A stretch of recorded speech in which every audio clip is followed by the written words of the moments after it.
Hey, it's Aaron, Metal Theologian. And, yeah, well, we're going to talk about Pink Floyd today. So I'm sort of on a little bit of a mini kick, but I'm really thirsty, so before we get into that, actually, I'm going to bust this out. This is the other one that I found. If you watched my last video, I went to some local, like, Detroit-style pizza place, and they had some Fagos I'd never seen before, so I had to find out what firework tastes like. And, I think there's probably a pretty good clue right there. It's probably gonna taste like a bomb pop. Bringing this shot, it's a brand new one to me, so I definitely need to wet my whistle before I start going here.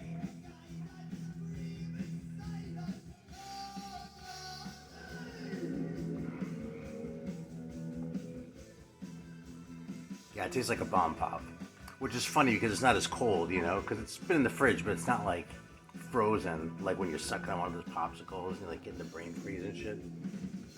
Which is kind of why I haven't had a popsicle since I was like 6 or something.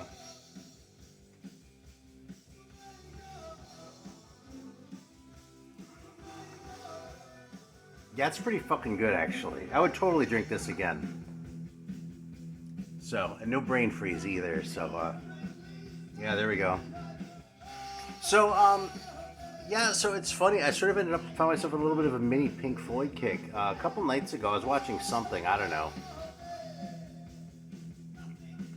Yeah, I really don't remember who it was. It was someone like talking about records though on YouTube, and like afterwards in my suggestions it came up there. I got served up a like an old Pink Floyd video of them doing Interstellar Overdrive in like 1970 on some German like TV show or something like that. And I was like, I'd be kind of curious to see that. And for one thing, like that one, like that high note, like the repeating one, I had no idea who's playing on the bass with harmonics. That kind of tripped me out. But it just read me thinking, I was like, God, these are some really good records. You know what I mean? I have some. I haven't played them forever. So I pulled out my Pink Floyd albums. I've kind of been drinking pretty deeply from the Pink Floyd well lately too. But the other thing here is we can work through some of like my issues with the later ones. Because I've known about Pink Floyd for most of my life. I mean, they're a huge band, obviously. It's not really the sort of thing we're usually talking about on this channel. But, and I've sort of gone through different phases. Like, when I first heard them, I thought they were just boring. Then, like, I started getting into prog rock a little bit, and I listened to, like, Dark Side of the Moon, and I was like, oh, that's cool. I was, like, really impressed at, like, Money's and 7/4 time and shit like that. And then, I got into the punk thing, and I was like, oh, it's a bunch of fucking pretentious bullshit, man. And then, like, I learned about Syd Barrett, and I was like, well, if the dude's nuts, there's got to be something cool going on, right? Because, like, I'm always partial to, musicians who are not completely stable. I mean, I love Rocky Erickson. Hell, I'm even in with Wesley Willis, man.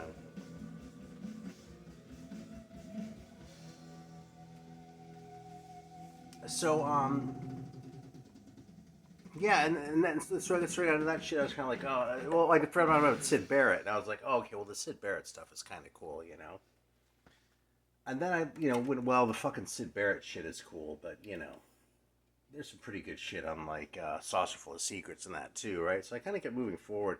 By the way, we're listening to because I'm not gonna play Pink Floyd during this. So we're listening to a new wave of British heavy metal 45s instead, which is always kind of fun for me at least. So this is Seducer. And I guess there's a version of this that has a sleeve, but I didn't feel like paying what it would cost, assuming I could even find one at all, which seems like a questionable proposition. So anyway.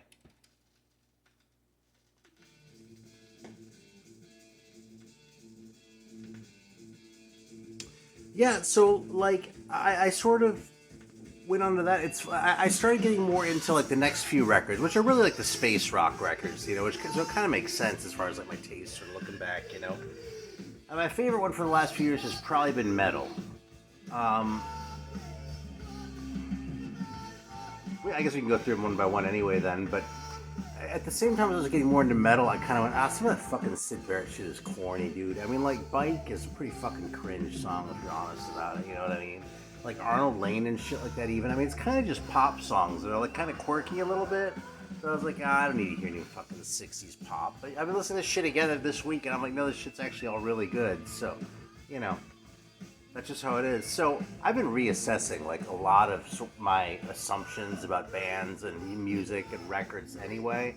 And I've kind of been wondering if it's time for me to give like the later Pink Floyd stuff another chance. And it's funny, by later Pink Floyd, I basically mean Dark Side of the Moon on. Uh, yeah, I mean, when I was in my teens for a while, I thought The Wall was the shit. You know, that was sort of my entry point, in fact, ironically. But I said Dark Side before. The Wall I was all in with. The Dark Side, it took me a little more work to get into when I was in my teens. But The Wall is also kind of like the most like, you know, Roger Waters, like self-indulgent excess of the whole thing, you know? So,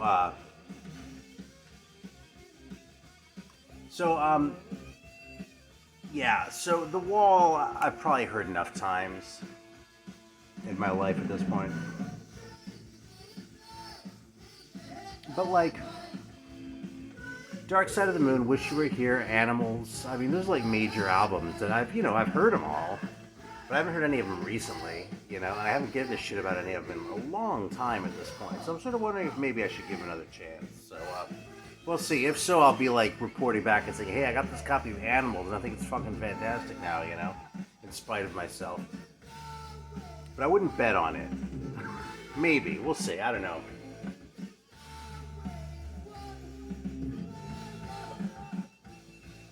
So, yeah, and I have a couple actually kind of interesting ones here too. So, it's funny, you won't tell I bought most of these at Amoeba because they have like these things, you know, because I'm so cheap, I just like pull off the packing tape that used so I could reuse the outer and not have to buy one.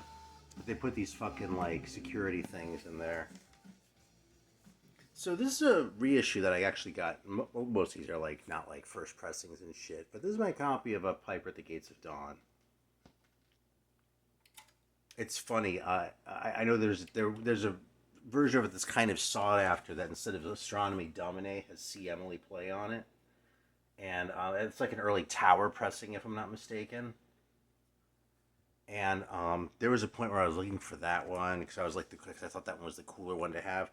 I was like, what the fuck am I doing? Astronomy is a better song than See Emily play, and I'm actually fine with See Emily play. I mean, that's another example like with Bike, I suppose, where like when I was feeling kind of anti, you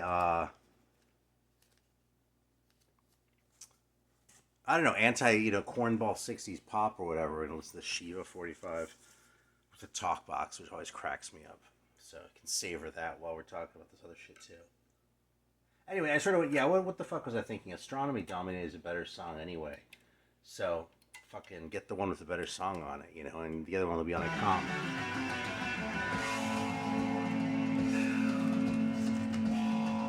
Yeah, so I mean, this is the first one, right? This is the one with like Syd Barrett. It's the big one, and you know, Lucifer Sam is still one of my favorite songs. Like I tend to think of like Astronomy Domine, right? But and Interstellar Overdrive, you know, those are the ones I really think about. But the Lucifer Sam comes on, I'm like, oh fuck, this is good, you know. So it's a really cool record, man. I mean, clearly you can find things to dislike about it, you know what I mean?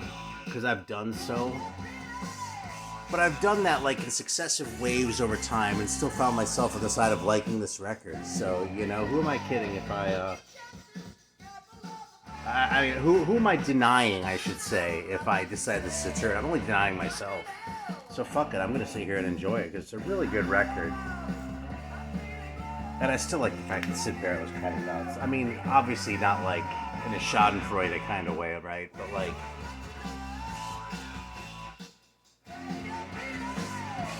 I do appreciate what that brings, you know. I'm pretty sure this reissue incidentally was a mono mix.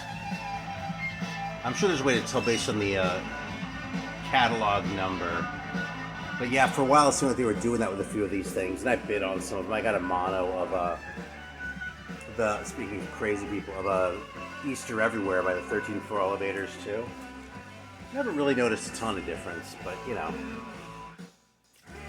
Incidentally, at the end of this, what we're going to look at is the records that are adjacent to the Pink Floyd records in the collection, okay? So you can see like who Pink Floyd's neighbors are instead of seeing Dark Side of the Moon or Wish You Were Here, which I don't have. So here's Saucerful of Secrets. Another one I bought at Amoeba. There's that little strip there. Yeah, I mean, these aren't original pressings, but they did a nice job with these things too. Like, the labels look nice too.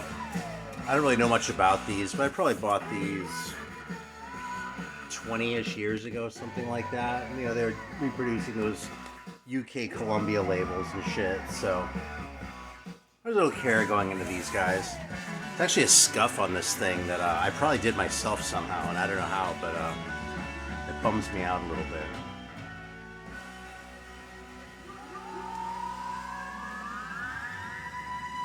Anyway, a very cool record, really sort of less, I don't want to say coherent, that's a little bit too strong, but it's not as, sort of the cheesiness of the pop songs on the first one sort of gave the thing a little bit of a sense of unity, or sort of unifying sense across the album, you know? Except for like the really spacey ones. But, you know, a lot of records like that had really spacey parts too, you know, like 60s pop records, basically. So that shit just sort of fits right in on that one, I think. This one goes heavier on the spacey, which I dig, but it feels a little bit more sort of disjointed because of that too, I think. You know, or not disjointed, that's not the right word. It feels more like mixed up, I guess, is more what I mean. You know what I mean?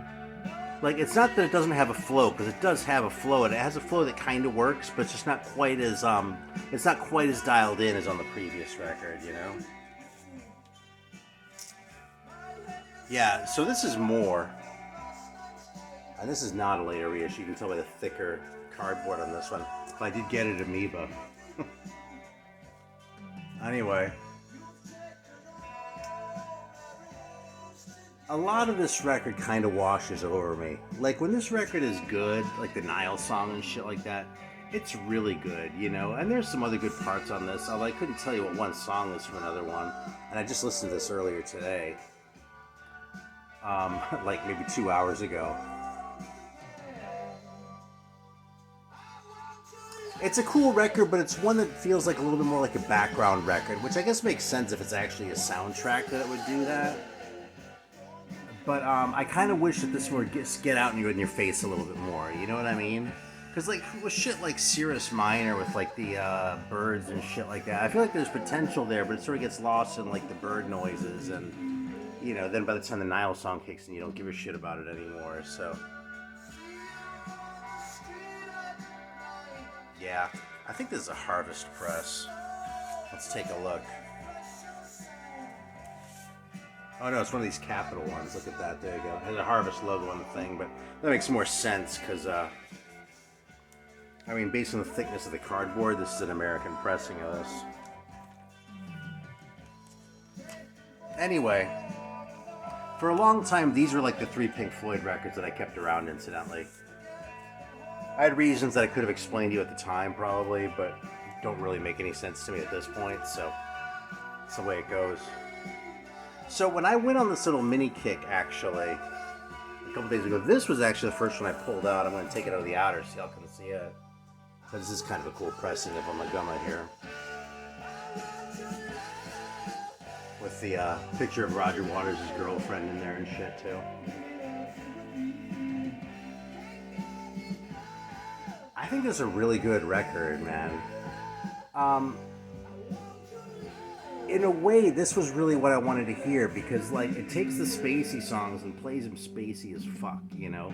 Like, Careful with That Axe, Eugene follows Astronomy Dummy, and they just great on this one, you know? Because it just goes right the fuck back out there. And then, like, Set Controls for the Heart of the Sun, you're golden. And then, you know, the studio album on this thing, because in case you didn't know, there's, like, one live album and then one studio album. And the studio album is basically each one of them, I want to say each one of them masturbates for half an album side, but it's not quite as bad as that. In fact, it's really not that bad at all. It kind of works, you know? Like, they have their own ideas, but, like, it fits together in a way at least as well as Saucerful of Secrets did. You know what I mean? So, yeah, the Grand Vizier's Garden Party on Nick Mason's part, you know, superficially, that maybe, I could say that sounds a little hokey, but I'm on board for it, man.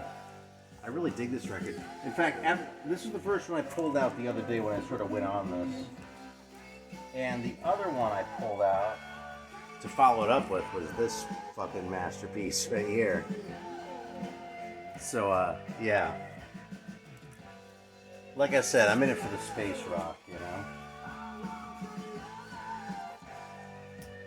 This is actually one of the last ones I got. I got this one at a record show here in South Carolina. I think I got it in Columbia, but I'm not sure.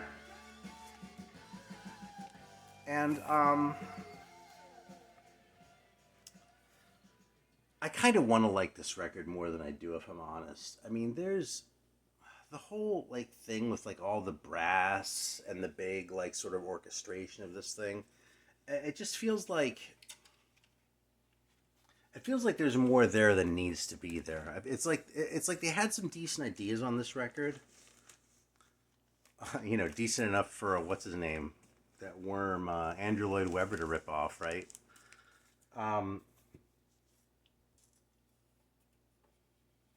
Yeah, but I just feel like it gets lost sort of in the bombast, you know, which it also feels kind of ironic to say because I tend to go for bombast and like metal and that sort of thing too. I mean, hell, even like classical music, you know, when it comes to, you know, broadly speaking, classical music, quote unquote, I really tend to start with Romantic era. You know what I mean? Like fucking Mozart wrote a bunch of shit when he was a little kid, and that shit sounds like a little kid wrote it, you know?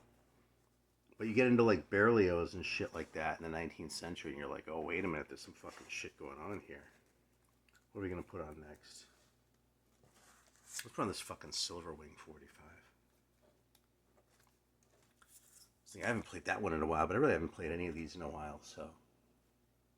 There it is. Rock and Roller 4-letter words. It's their first single, if I'm not mistaken. And the song is on New Electric Warriors. I'm not sure if it's a different version or if it just sounds better on this because like it's on a 45 instead of mashed into 7 songs on a ridiculously long single LP, which is what New Electric Warriors is. Anyway, back to Pink Floyd. I said this is probably my favorite one. This is probably my favorite one. And actually, it's a very special shout out on this one because this record was a VCLT that came to me from Mr. Rob Paniques up in Boston. And there's a note in here too, which I just feel a little bit weird just sort of like openly sharing like a note that was written, but you do need to see his handwriting. My God, if I could write like that. Well, I'll tell you something. If I could write like that, people would be able to read my handwriting.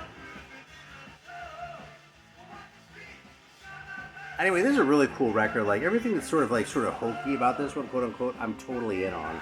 Starting with this fucking photo in the gatefold. I don't know why I dig that so much, but like when it comes to band photos, I tend to be a pretty harsh critic, generally speaking. But that just kind of works, man. Yeah, so this is an American pressing of it. You can tell because it has this cover that isn't like, it looks a little more underwater than like ear. But I'm kind of fine with it because I'm not really into like looking inside a guy's fucking ear. You know, if I want to go there, I'll just fucking pull out the Death Grips, No Love, Deep Web, and just call it good, you know? But yeah, man, I mean, just starting out with One of These Days, I love the sounds they make on this thing, you know? Like, all through the weirdness and shit like that. All the different textures they put into the shit they're playing, it's like not even instruments on this record. It all just fucking works for me, man. So yeah, it's probably the one I'm gonna play next. I haven't played it yet this round because I sort of did the early stuff. And all right, so I have 2 other ones here. First of all, because I have to have some of those early singles, right? So all that shit talking I was doing about the pop song, I had to go out and buy like special records to like get those without having to hunt down all the singles, right? So this is my copy of Relics. I've seen black and white versions of this one and then versions with the pink here. So mine is one of the pink ones. And then there's that cover with like that weird mask on it. And there was another cover, at least one other cover that I've seen that had like a bunch of coins on it and shit. I think that was like some later like budget line reissue. But it's funny how many different covers there have been for this thing. This one has like, Remember a Day, well, See Emily play, right? Careful with That Axe, Eugene, and a couple others. And then actually, I'll close it up with another one I got at Amoeba. This one came from Rasputin's, actually, in Berkeley. I remember that specifically. But yeah, another one with the thing there. But yeah, this comp I got because it's kind of cool. It's not what you see as much, but the best of the Pink Floyd, you know? And, yeah, I mean, these are the albums that it's talking about on the back, so presumably it's from that. But this really does have, like, a lot of those sort of early singles that I've never come across. Like, it has Arnold Lane on it, right? But then, like, Candy and a Currant Bun and Apples and Oranges and It Would Be So Nice, I don't think was on the other shit. So, and then it also has Careful with That Axe, Eugene. So if I really want to hear, like, sort of the offbeat stuff, that's probably even a better one to reach for than Relics. So, yeah, I don't know what the circumstances were around the release of that one. I get the impression... Yeah, it says manufactured in the Netherlands, so I don't know if there's like some special Dutch edition thing or if there was a UK press of this. I'm pretty sure this never came out in the States, but I don't know. So, that's the Pink Floyd record. So what are those sitting between? Now, there's something you have to know about the Pink Floyd records, okay? So, the Pink Floyd records aren't in the rock section, they're in the obvious section, right? Because I have an obvious section for records, or for bands that mostly have large catalogs, not exclusively, but mostly it's shit where I have like 5 to 10 records by them. Shit like Black Sabbath, Deep Purple, Blue Oyster Cult. Because if I'm going through my rock section, I'm looking for something like Old Kind of Thing, or I'm just sort of trying to see what I'm in the mood for. I don't want to have these big chunks of single bands in there because they become a distraction, you know what I'm saying? Like, I don't have to flip past 8 Black Sabbath records to get to a fucking, I was gonna say Black Oak, Arkansas, but they're in the obvious section too. Like a Blackwater Park record, you know what I mean? To have like one record like that stuck to these like massive like catalogs of these other guys. So, before Pink Floyd, before that section starts, is actually The American Revolution by David Peel and the Lower East Side. Why is this in the obvious section, you may ask? Because I played it a lot. When I was in my 20s, I listened to this fucking record a lot. And this is still my favorite one. I have this one too, pulled it out just to show it. But this one's more like a comedy record, you know what I mean? Like, I like Marijuana is a funny song. Here Comes a Cop is a pretty funny song. Up Against the Wall is a pretty funny song. But like, 3 listens on this record is really plenty, and I've probably done like a dozen over the years, so. This one, though, is actually a pretty rockin', like, early sort of, punk record, It's not as, like, rough as, like, what the Stooges were doing at the time or something like that, but, like, the Lower East Side song, or Oink Oink, or I Want to Kill You. Those are definitely more rockin' tunes. So if you're going to get one David Peel record, this is definitely the one that I'd recommend. David Peel and the Lower East Side. How did I get into David Peel and the Lower East Side? I read a lot of Lester Bangs when I was in my early 20s. Alright, so what's after Pink Floyd? We have P.E. before. What's after P? Well, that would actually be P.R. with Elvis Presley. And the only one that I had over there, which is this one, which I sort of grab when I see it around because it's always cheap and because I think the concept is funny. But this record's fucking terrible, dude. It's really pretty much unlistenable. If you don't know what this record is, it is a talking album only. And that is a pretty forgiving way of putting it. This is literally just a record of like Elvis's like onstage banter between songs. And I've heard all sorts of shit said about this, like, he sounds like drunk or he sounds racist. I don't know on what basis that is, but I probably wasn't paying attention.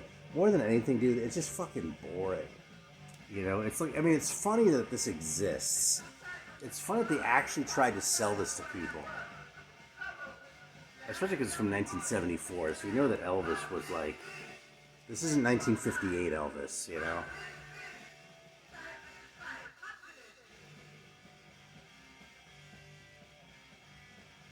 Yeah, man, this record is really a piece of shit. This might be the only Elvis record I still have too, although I might have a copy of the Sun Sessions record sitting around over there too. You know that RCA one with the kind of shitty cover where he's dancing on it? It's like some weird, like,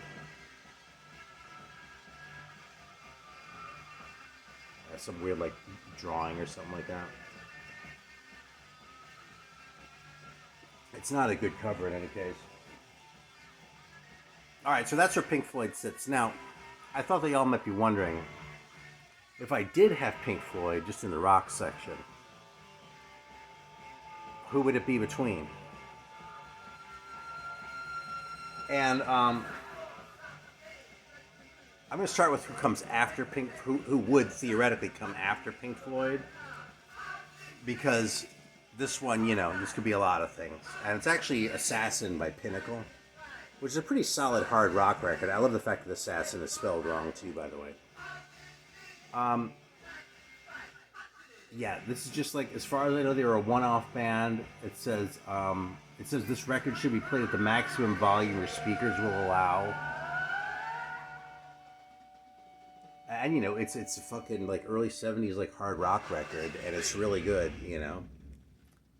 Pinnacle isn't the greatest name, but that's probably why they made the word assassin bigger on there. So definitely a record worth checking out. It's pretty solid.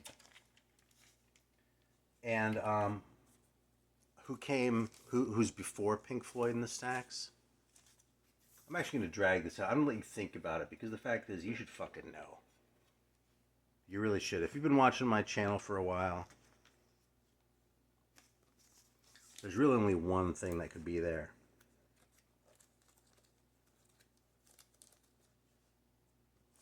I'm going to put that Silver Wing record away. We're going to put another one.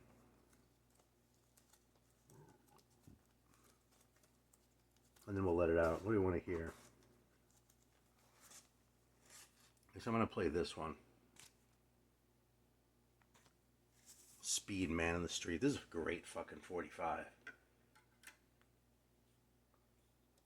Alright. So, who would be before Pink Floyd if it were in the regular rock section? The Pink Fairies. Who else? Pink F, unless there's a great band that would fall between Pink Fairies and Pink Floyd, there's literally no other option. So I don't have Kings of Oblivion anymore, because I kind of think that record's crap, to tell you the truth. And I wanted to like that record so bad. I've had it a couple times, tried to get into it. I think it's just lame as fuck, but this record smokes, man. This is a really good record, this fucking Pink Fairies record, so don't snooze on this one. Just for grins, I actually do have an original of a Never Neverland, like with the inside thing that folds out, but it's all kind of water damaged and fucked up, so it's a little bit of a bummer. But you know, so there's the plastic like outer thing that comes with, and then this is the cover that you're sort of supposed to see through the thing. And that on the inside, so this is actually a great record. It bums me out a little bit to pull it out, if I'm honest, because it's in such rough shape, this copy. So what I should probably do is just like get like a reissue that like looks decent and put it out of my mind, and sell this one maybe to someone who is willing to put up with a little bit of mildew on the fucking sleeve, you know. If I were a big fan, I could like cough up for a better copy of this, right? But I'm not that big a fan, so that's just kind of how it goes. Anyway, Pink Fairies, if you got it right, you get 10 points. If you didn't get it, I'm going to subtract 10 points, too. I'm going to subtract 20 points. I'm just fucking around, man. Anyway, I hope you got a laugh out of this kind of shit. It's not every day that I come here and talk about Pink Floyd records, but yeah, I like the obscure metal records and shit like this, but I can hang with some of the heavy hitters from the past, too, you know? I can hang with some of the classic boomer records, you know? Alright, thanks for watching. We'll see you next time.